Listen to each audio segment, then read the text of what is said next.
Gravado nos atropelados estúdios da Unigran, direto de Dourados, interior do Mato Grosso do Sul, a cidade que tem um museu dedicado à Rússia. Viva Putin! Esse é o seu podcast Direito do Mato. Eu sou Fabrício Brown e falar mal de alguém pessoalmente constrange quem ouve e quem fala. O melhor é esperar a pessoa sair e falar mais à vontade.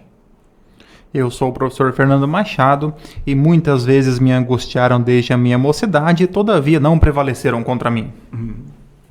Aqui é o professor Vinícius de Almeida e bola de fogo estava certo, o calor tá de matar. Uma referência filosófica, Kant. Esse era o funk quando ele estava na faculdade e tocava na festa de 100 dias, 50 dias. Hoje toca nas festas flashback.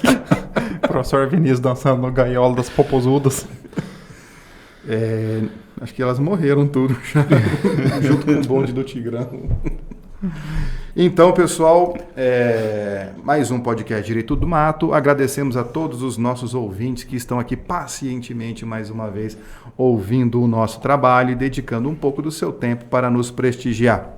Agradecemos também à Unigran por ceder esse maravilhoso estúdio de ponta com materiais vindos diretamente do estúdio B da NASA, que foi importado diretamente para cá, juntamente com o nosso produtor, diretor, editor, contra-regra, roteirista, paciente, Paulo Budney. Muito obrigado pela sua ajuda e a toda essa equipe maravilhosa de 16 pessoas que fazem esse podcast ser verdade. E se tocar o seu coração e você estiver disposto a colaborar na obra do Senhor, você pode adquirir uma das nossas canecas do Direito do Mato, canecas exclusivas. A renda será revertida em parte para o Exército da Salvação. Você pode entrar em contato conosco pelo Instagram, Facebook ou por e-mail, que você será prontamente respondido para que você possa contar com este exemplar da porcelana moderna em sua residência. Essa parte que vai para o Exército de Salvação é a parte do Fernando, que a gente não tinha combinado isso. Eu fiquei perdido agora. Então a gente divide o nosso lucro em 3 e a minha parte eu repasso.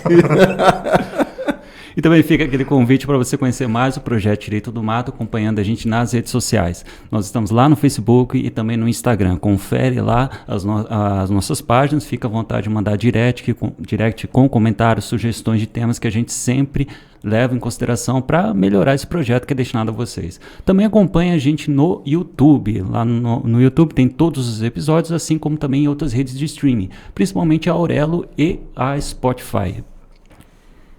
É isso aí. É você que começa, Vinícius. Tá. Então, começando mais um episódio nosso do Direito do Mato aqui. A gente trouxe aqui algumas notícias que vale a pena, que rolou aqui no Brasil, que vale a pena a gente comentar para a gente conhecer um pouco mais sobre os detalhes que cada uma delas guarda. Então, olha só. Por erro de 1 centavo, Caixa é condenada a indenizar cliente em R$10 mil. O juiz da 4ª Vara Federal de Criciúma entendeu que a Caixa Econômica Federal precisa indenizar um cliente após ele ser incluído no cadastro de negativados por um erro de 1 centavo. Uma lotérica cobrou 1 centavo a menos do que o valor acordado e agora ele vai receber R$10 mil por danos morais. O nome do homem foi incluído no SPC Serasa por dívida com o banco, mas negociou o acordo e recebeu um e-mail com um boleto de R$ 1.215,91 no dia 20 de agosto de 2020 para quitar toda a dívida. Após efetuar o pagamento, continuou negativado devido a um erro da lotérica onde pagou o boleto, que cobrou 1 centavo a menos. A defesa da Caixa Econômica argumentou que o erro não foi do banco, mas o magistrado não entendeu assim. Entre aspas, nesse contexto, e não obstante o autor tenha adimplido o débito em 18 de agosto de 2020, a ré manteve o nome dele em cadastros restritos de crédito até 31 de dezembro de 2020. Assim, embora o caso não se trate de inscrição indevida, pois quando realizada era legítima, tem esse atraso na exclusão, o que configura um ato ilícito. Fecha aspas. Ponderou o jogador. Aqui é aquela questão, né? Parece que o jogo virou, né? Em favor do devedor, né? Porque o devedor, ele teve violado o seu direito por uma conduta abusiva da parte credora e ele, de devedor, agora ele passa a ser o credor da Caixa Econômica em relação à quantia que ele receberá. R$10 mil. Era 1.200 a dívida, agora é 10 mil. Ainda bom investimento, eu acho. Um investimento razoável. Nesse caso, ocorre aquelas situações que fazem Oferecendo os parte... cursos de finanças, né?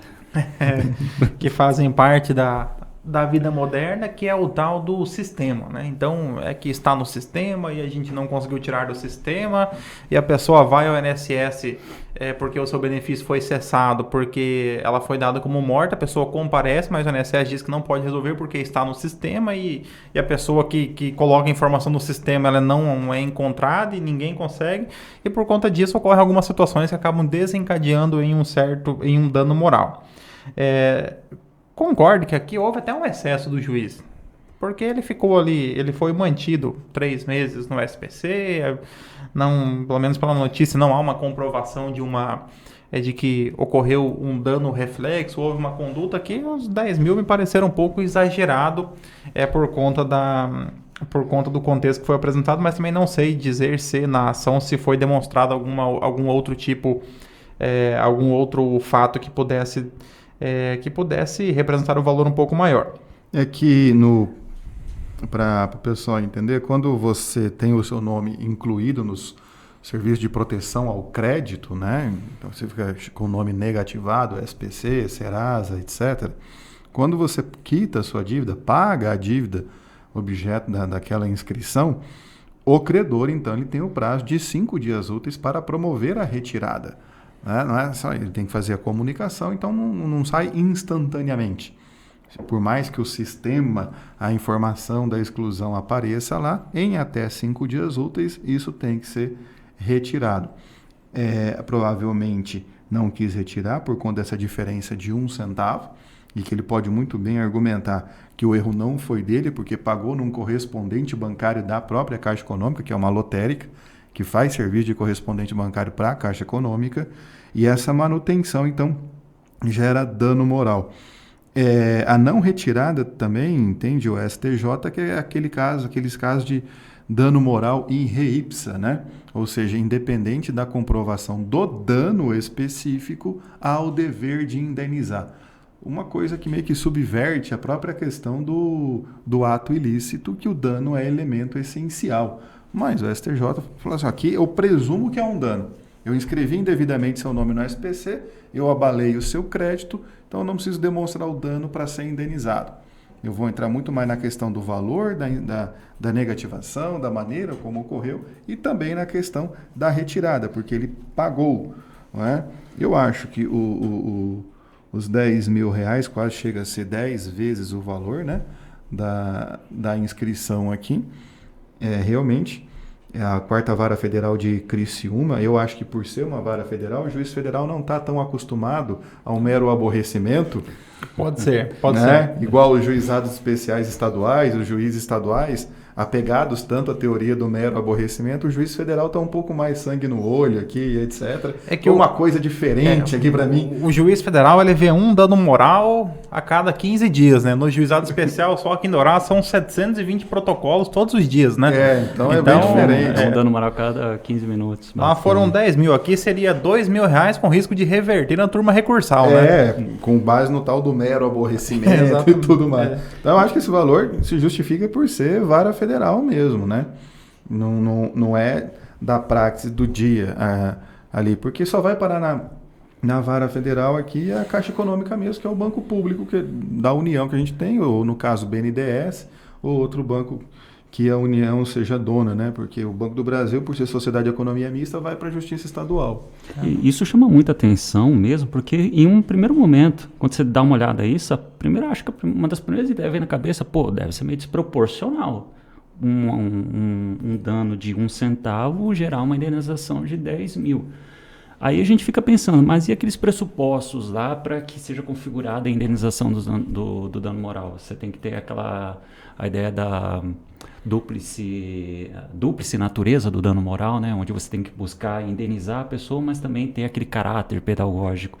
Mas a gente olha isso aqui e realmente pensa, será que esse duplo viés do dano moral, ele foi preenchido aqui? Bom, uma coisa é certa, indenização foi preenchida com gosto ainda. É que aqui, a princípio, esse 1 centavo é a chamada da matéria. Porque o que motivou não dá baixa.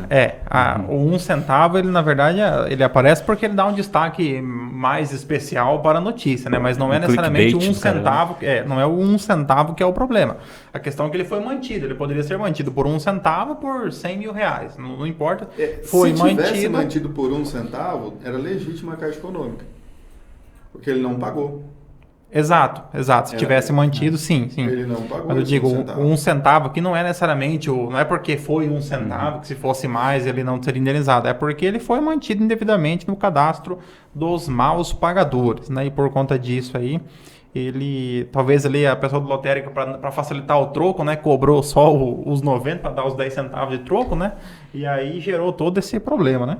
Mas faz parte. Foi alguém que não tirou o nome alguém que não olhou lá o 1 centavo, retirou o nome da pessoa e causou esse problema para a Caixa Econômica Federal. Eu acredito que assim, quando o pagamento ocorre no valor correto, o sistema identifica quem pagou pelo código certinho, pelo valor pago. Isso deve girar automaticamente dentro do sistema ali da Caixa Econômica. Como não foi o valor correto, a máquina entende que não pagou tudo, então mantém ali a restrição. Se você trabalha no setor que inscreve e retira da Caixa Econômica e puder nos ajudar, mas eu imagino que o responsável, diariamente, ele recebe um relatório dos adimplentes para fazer a exclusão do nome. E por 1 centavo, o computador entende que a pessoa não pagou, então não apareceu no relatório. Por isso que eu acredito que a inscrição e a exclusão do cadastro deve ser uma conduta manual. Acredito que não haja uma comunicação direta. A máquina hoje faz tudo, faz os bots, faz tudo automático, etc. Eu tenho só uma pessoa, às vezes, só para dar só o comando, né? Pode ser, né? Porque hoje esse mundo aí, sendo o chinês dominando tudo, pode ser que já tenha uma máquina que faça isso. Mas certamente alguém deixou de olhar que 1 centavo não precisava ter mantido o indivíduo no cadastro de inadimplentes. Acho que depois sei lá, em algum momento foi retirado ali em dezembro só, aí ele pôde fazer as compras de Natal dele. Não pôde. Foi até 31 de dezembro. Foi até 31, ainda não, pelo menos não no crediário. Mas talvez isso foi um livramento, não é? Pode ser, deixou de gastar, né? Eu acho que economizou esse valor. Vamos para a próxima notícia. O TRF concede aposentadoria por invalidez a ambulante portador de doença pulmonar. Ao analisar o caso, o relator explicou que o laudo médico pericial elaborado em março de 2018 revelou que o trabalhador apresenta patologia pulmonar decorrente de tuberculose contraída em 2012.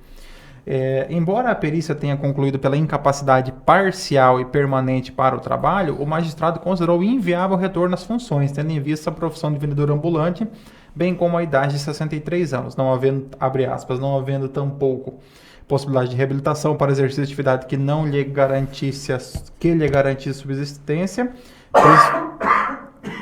Tuberculose. Já... Qualquer coisa, fala comigo depois que eu aposento você, professor Fabrício. Olha só, coincidência, principalmente levando-se em conta tratar-se de pessoa de pouca instrução que sempre desenvolveu atividade braçal, concluiu o desembargador. O que é o ponto interessante aqui nessa notícia? O TRF, ele entendeu aquilo que a lei previdenciária ela traz, mas que normalmente na esfera administrativa o próprio INSS não reconhece. Nós temos a situação da incapacidade total e temporária, nesse caso é pacífico que se aplica o benefício de auxílio-doença, agora auxílio por incapacidade temporária. Nós temos a incapacidade total e permanente, no qual é pacífico a aposentadoria por invalidez, agora a aposentadoria por incapacidade permanente. O ponto principal é quando ocorre uma aposentadoria, uma incapacidade parcial e permanente. Então, esse ponto é o que gera as maiores dúvidas. Se a incapacidade é parcial e temporária, não faz sentido você reabilitar a pessoa para uma outra função. Então, ela fica em auxílio-doença e ela retorna para a sua função depois. O problema acontece com quem tem identificado a incapacidade parcial e permanente. Ou seja, aquela pessoa ela não tem mais condições de exercer a atividade que ela habitualmente exercia. porém ela está capacitada para exercer uma outra atividade. E é aí que o bicho pega. É aí que é o problema. Vamos pegar aqui um professor ali que desenvolveu, é o que é muito comum, professor, né? Ansiedade, síndrome do pânico, depressão, transtorno afetivo bipolar, Burnout. burnout, Perseguição. transtorno psicótico com episódio suicida. Então você tem ali várias... Só coisa boa. O que é comum, né? O que é comum entre nós, né? Entre um café e outro, Rivotril. O que normalmente é o nosso assunto ali na sala dos professores, né? É quem tá tomando Rivotril, quem tá exatamente. tomando outro.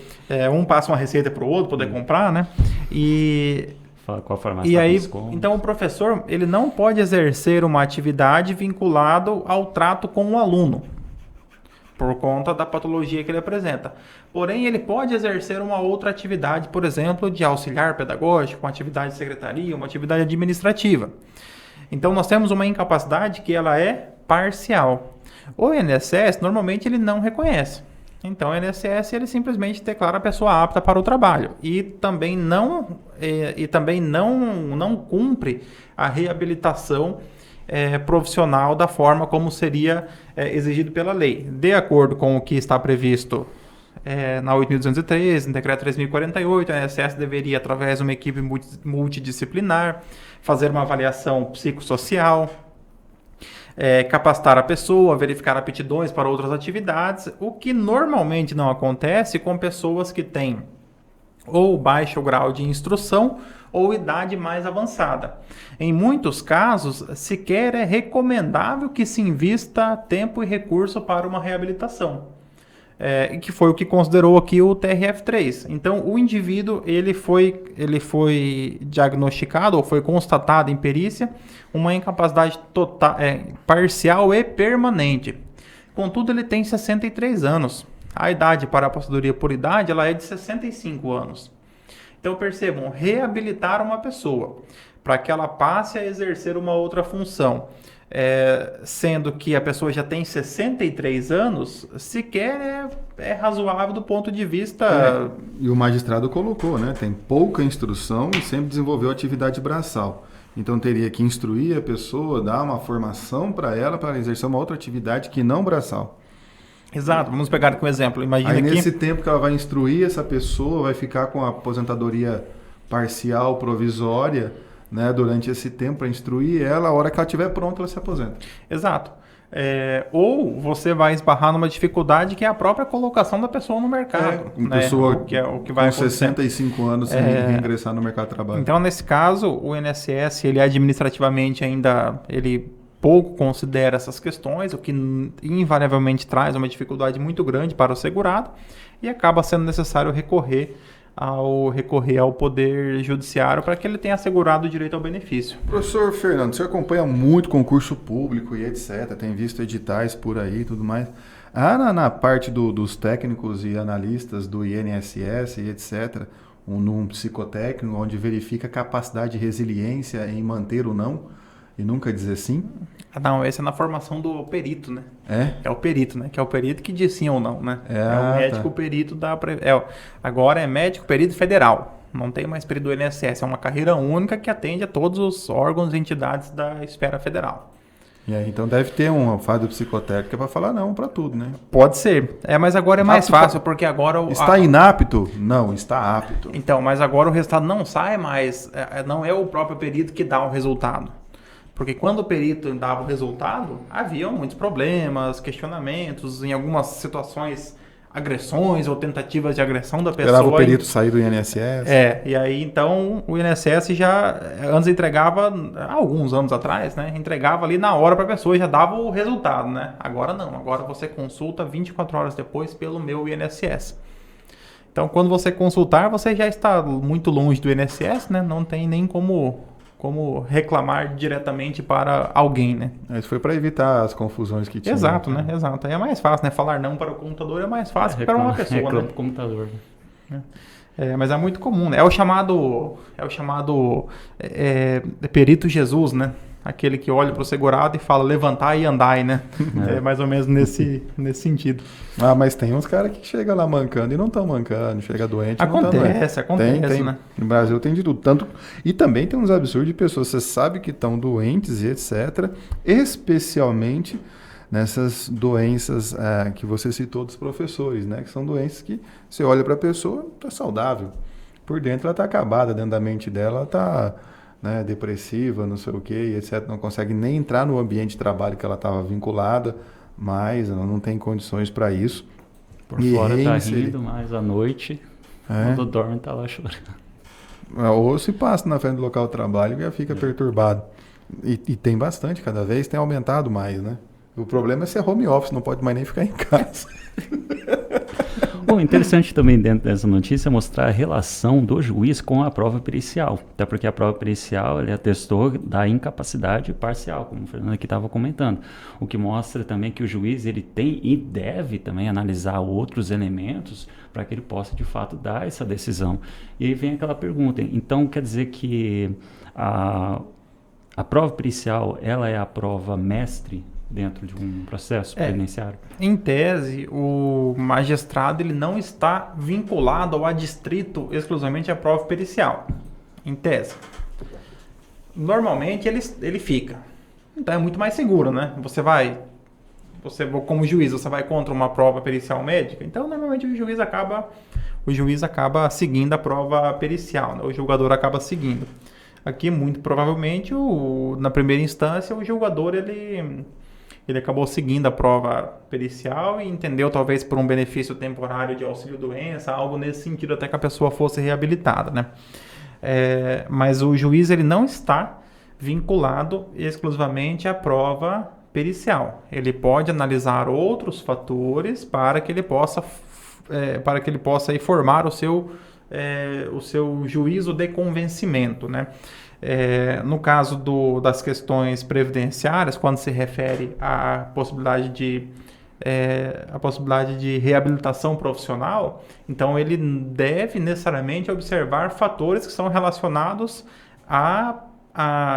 ao segurado, como idade, como tipo da patologia. Lembra que nós já falamos aqui sobre o caso daquelas doenças de segregação compulsória, ou aquelas doenças que elas trazem um certo estigma social, então ele tem que analisar se é uma dessas doenças, quais são as dificuldades de inserção, por exemplo, uma situação que envolve uma ação que envolve uma aposentadoria de duas pessoas que são cadeirantes. Então você tem uma pessoa que é cadeirante, que ele mora no centro de Curitiba, que o transporte público funciona um pouco melhor do que aqui em Dourados. Ele tem a cadeira de rodas dele é uma cadeira motorizada, ele mora próximo aos meios de transporte, ele tem uma caçola adaptada, então ele tem uma certa limitação em relação ao ambiente no qual ele vive. Agora, a mesma pessoa cadeirante que mora numa área rural no interior de Dourados, então que não tem a cadeira de rodas, ou que tem precárias condições, ou que a família não... Então, assim, ele tem mais barreiras, a incapacidade é a mesma, só que ele tem outras barreiras no ambiente no qual ele está inserido. E aí que entra a figura da perícia biopsicossocial, que é uma perícia que vai investigar outros fatores além da incapacidade que a pessoa apresenta. Mas aí o INSS tem assistentes sociais, psicólogos, para ir até o local, tudo? Tem. Nem sempre vai, mas tem. Ah, tá. Mas tem. Às vezes faz online, né? Mas o INSS tem sim. Pede para a pessoa ir até a agência, né? Ajuda muito, né? Aí pede para a pessoa ir até a agência. Porque a perícia social, você tem que ir no lugar da pessoa viva. Como é que você vai? Vem aqui. Não adianta nada. Hoje em dia, fala assim, faz uma chamada de vídeo. Há muito tempo atrás, aqui em Dourados mesmo, o pessoal do INSS, meus amigos lá vão ficar chateados se eu contar, mas há muito tempo atrás, aqui em Dourados, a reabilitação profissional ficava no segundo piso, subindo uma escada, com inúmeros degraus, né? Eu pensava, se essa pessoa chegou lá, está curado, pode voltar. Era nesse sentido, né? Se chegou na salinha, pode voltar que você está apto para trabalhar. Opa, né? Tá apto. O perito fica lá em cima só marcando, subiu, né? Então volta.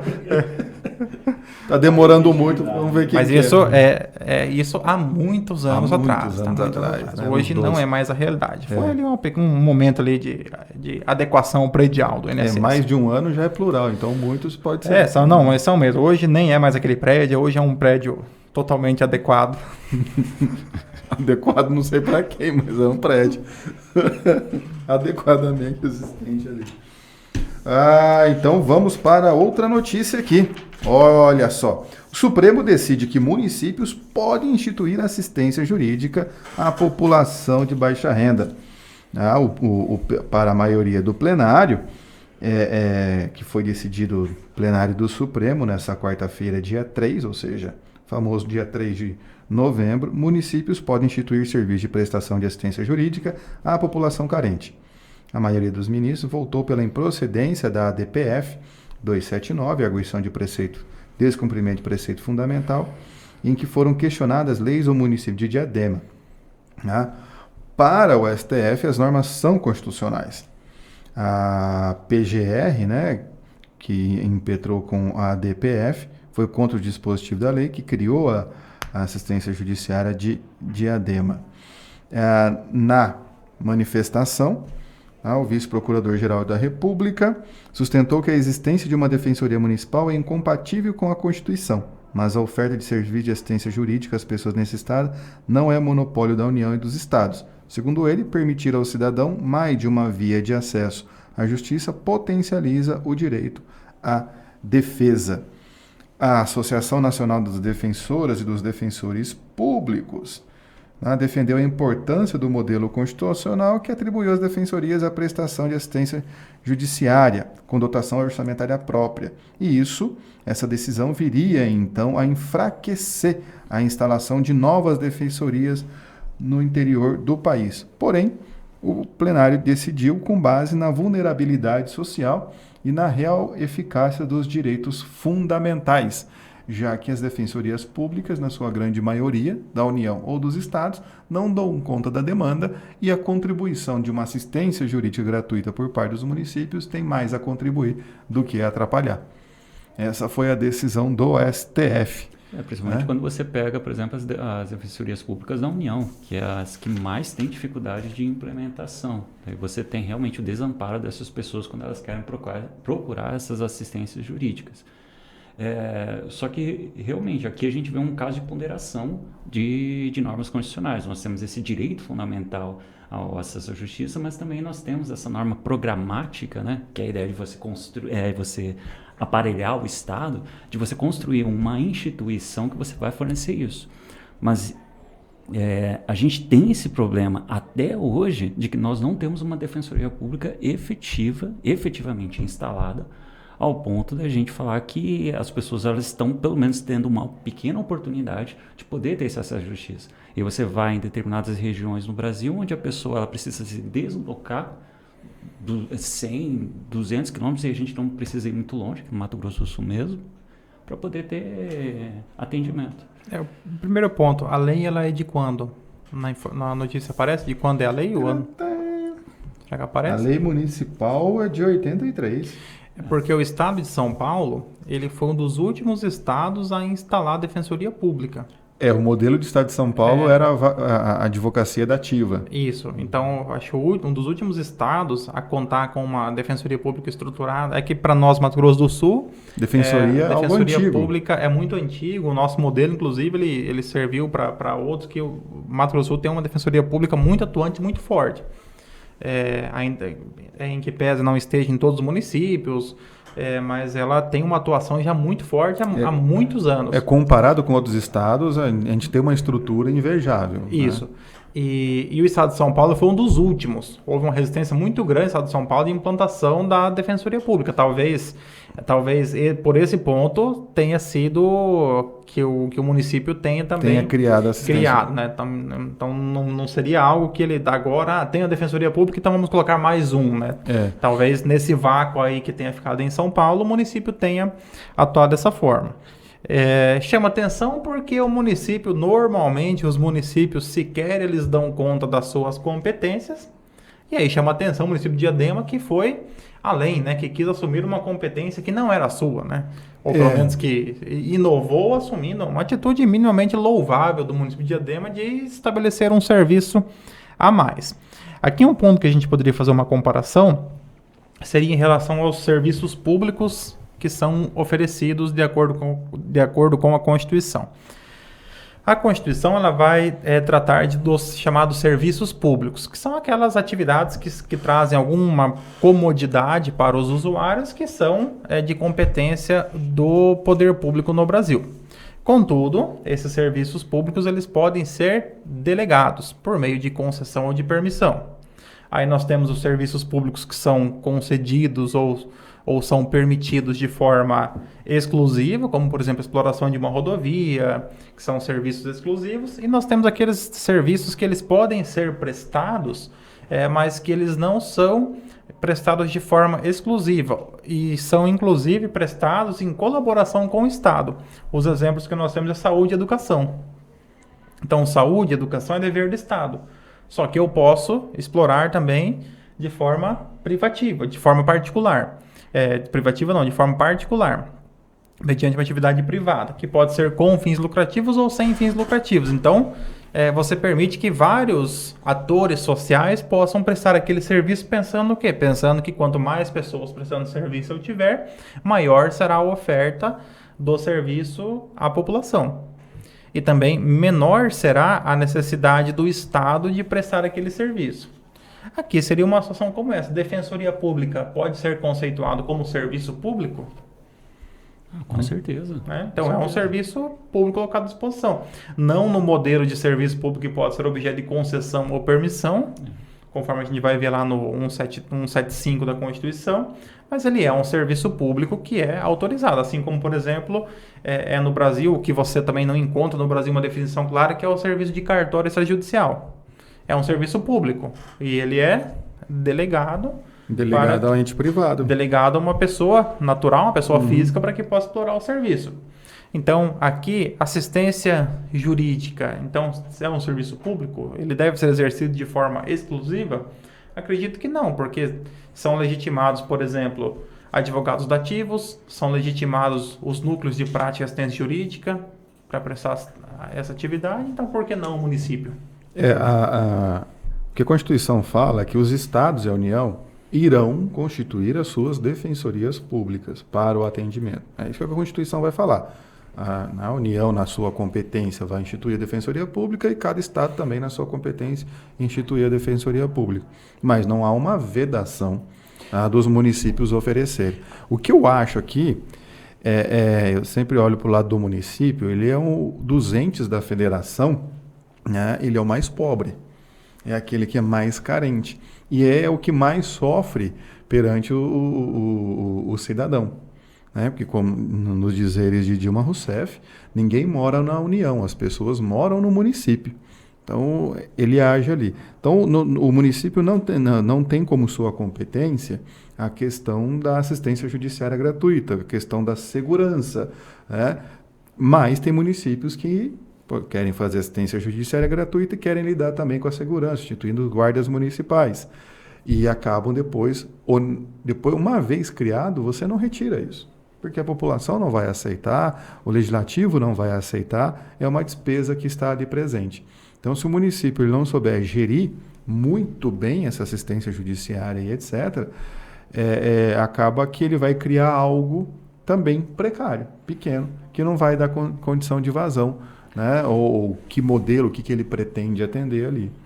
É muito provável que essa omissão do município enquanto prestador de assistência judiciária se deva tão somente ao fato de que não há uma justiça municipal. Então, nós temos justiça estadual e federal. Então, faz sentido que a Defensoria Pública seja nível estadual e federal, porque você tem uma defensoria para atuar em cada uma das justiças que são estabelecidas, estadual e federal, de acordo com a sua competência. Então, como não há uma justiça municipal, faz sentido você não colocar o município como prestador de assistência judiciária. Mas, realmente, do ponto de vista do município, acaba sendo algo um tanto quanto temerário uma conduta dessa, porque você precisa estruturar, por exemplo, uma carreira dentro do município. Qual que é a carreira que você estrutura para prestar? Porque tem que ser um advogado. Vai estar vinculado à carreira dos procuradores, então, da advocacia do município? Acredito que ele não pode ser advocacia do município, porque ele vai prestar uma advocacia privada, ainda que assistindo um... Isso. E se a assistência judiciária é gratuita nos moldes da defensoria, esse advogado também pode entrar com ação contra a própria prefeitura, contra o próprio município. Porque a defensoria pode acionar o próprio Estado, que é o seu agente pagador. Como que é feito tudo isso, né? Quantos que vão, qual que é a necessidade da demanda, etc. Ou vai trabalhar isso nos moldes de uma advocacia dativa, um convênio com o tribunal faz a indicação dos advogados dativos para, como era antigamente, né? O Estado de São Paulo, Santa Catarina foram os últimos, né? Então, entendeu que a advocacia dativa, quem faz a mínima ideia, né?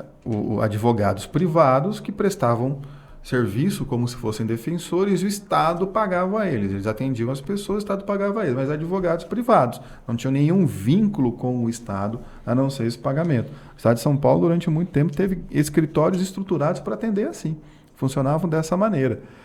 E tanto que acho que uma parte do Estado de São Paulo criar foram vários lobbies, né? O Estado não queria gastar com uma estrutura de defensoria, dedicar, como fala a Constituição, um 1/10, né? Uma fatia do orçamento para a defensoria, e vários advogados fazendo lobby também para não ter a defensoria, porque daí eles iriam perder a fatia do mercado que estava reservado para eles. Já tinha uma estrutura criada. Mas é interessante que o município tenha essa preocupação, aqueles que podem, né?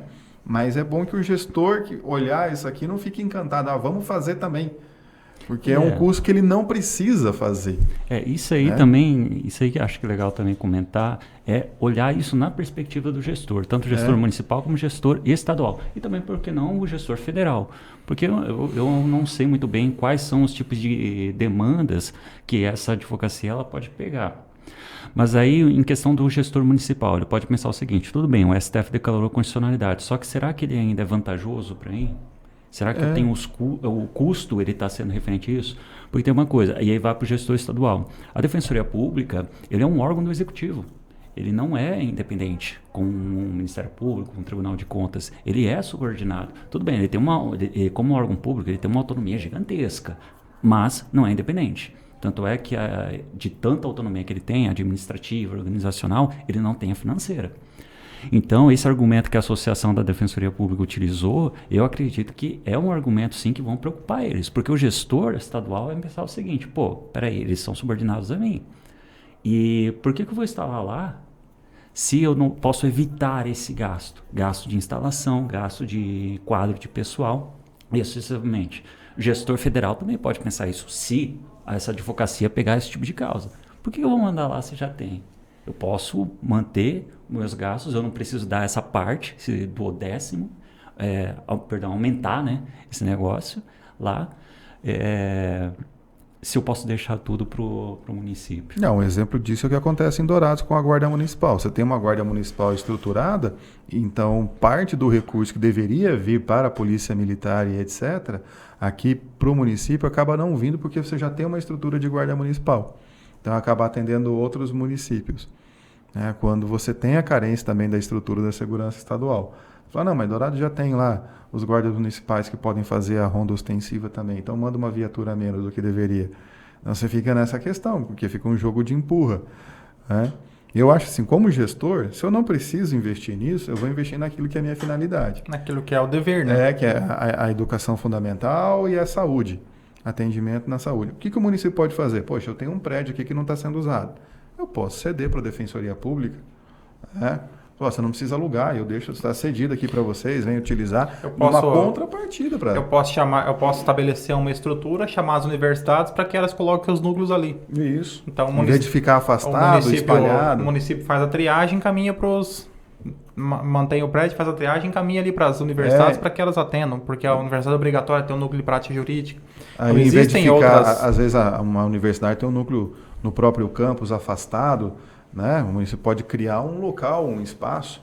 Então, são várias formas de procurar facilitar o cidadão sem pôr a mão no bolso. Um espaço integrado com muito serviço, um poupa-tempo, emissão de documentos, já tudo ali no IPTU, mais o núcleo de prática, né? E já põe os estagiários para trabalhar lá também. Seríamos bons gestores, né? Nós somos foda, hein? A gente resolveu um monte de problema aqui, ninguém contratou a gente. Exato. Nós temos os CNPJ para ser contratados como consultores pelos municípios. De graça, hein? Participamos de licitações. Só ouvir o podcast. A gente falou que pode ser feito. Agora, como fazer, entre em contato, arrasta para cima. Pergunte-nos como, né? Agora não é arrasta para cima, clica no link. Clica no link. E é o pessoal que comprou 10 mil seguidores, agora que não precisa mais. Tá devolvendo aquele monte de indiano e tudo. E árabe. E árabe. Irmãos e irmãs, chegamos ao final de mais um episódio do Direito do Mato. Gostaríamos de agradecer a você que nos acompanhou até o final. Reiteramos aqui o convite para que você deixe a sua curtida, para que você mande para os seus amigos, amigas, familiares, parentes, conhecidos e assistidos, para que você nos ajude aí divulgando esse projeto Direito do Mato. E acompanhe a gente também nas redes sociais, no Instagram, Facebook, e acompanhe os episódios passados nas redes de streaming, Spotify, Orelo, Google Podcast, Apple Podcast e também no nosso canal do YouTube. Aproveito reforçando aqui o convite do professor Fernando, além de deixar já a curtida aí no nosso vídeo, porque ajuda o algoritmo do YouTube a poder indicar para outras pessoas, aproveita também e compartilha esse vídeo e compartilha também o projeto o podcast Direito do Mato para que a gente possa conseguir aí mais 10 mil indianos. E, por favor, adquira uma das nossas canecas, porque o Fernando vai doar a sua parte para o Exército da Salvação. Para mais dicas de assessoria de planejamento da gestão pública, entre em contato conosco. Tenham todos uma ótima semana. Um grande abraço. Sejam felizes.